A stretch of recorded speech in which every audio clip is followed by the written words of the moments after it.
Why you should not focus on muscles at the gym. Your body is an amazing biological machine. It is designed to move in a variety of ways, allowing you to stand, walk, run, lunge, jump, twist, turn, squat, bend, lift, push, pull, climb, swim, or simply just sit or lie down.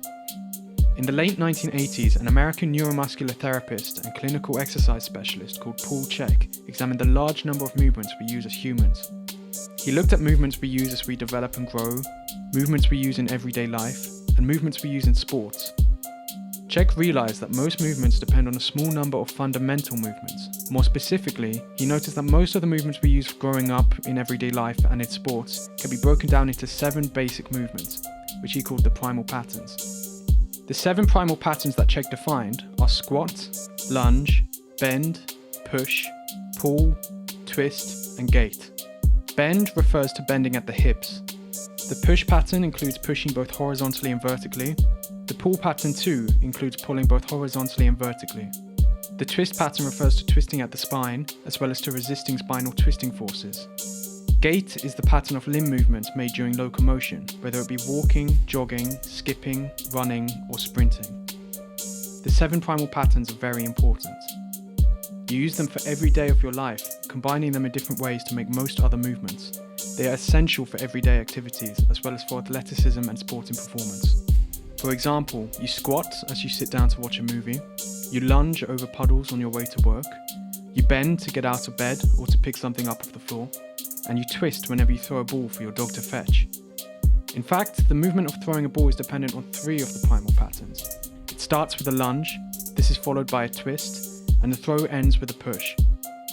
Since the primal patterns are essential for everyday activities and sports, it's important to strengthen them. In doing so, you will develop what is known as functional fitness. Functional fitness is the kind of fitness that is useful in everyday movements and activities.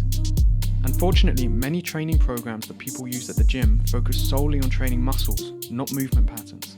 This is especially true if the training program is designed for building muscle. The program asks the gym goer to perform specific exercises for each muscle group. Often, the exercises strengthen movement patterns that are of no use outside of the gym.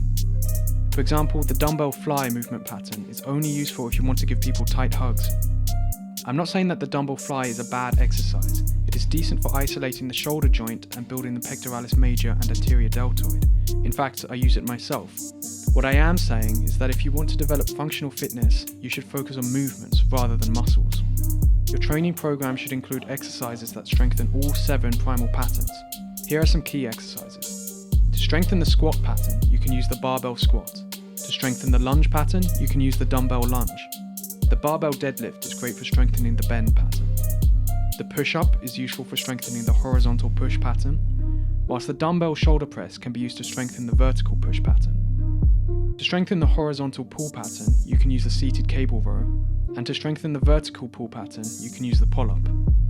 The weighted Russian twist is useful for strengthening the twist pattern. Finally, to strengthen the different gait patterns, you can use a treadmill, go for jogs or runs outside, or take up a physical sport, such as soccer.